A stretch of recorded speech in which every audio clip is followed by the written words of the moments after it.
I ran into this last week. Here's what fixed it for me. If you're looking to activate a new device on Bell Canada, follow these straightforward steps to get started. Step 1. Gather your information.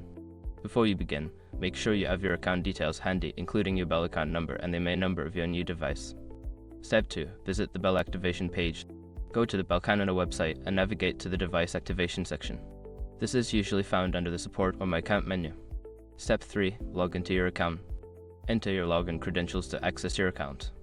If you don't have an account yet, you may need to create one to proceed with activation. Step 4. Enter device information. Once logged in, follow the prompts to enter your new device's information, including the MA number. Double-check this number, as an incorrect entry can lead to activation issues. Quick gotcha: if your MA number is not recognized, ensure that you're re-entering it without any spaces or dashes. Step 5. Confirm activation. After entering all necessary information, review the details and confirm the activation. You should receive a confirmation message once the process is complete. I hope this guide helps you activate your new device smoothly. If you run into any issues, don't hesitate to reach out to Bell's customer support for assistance.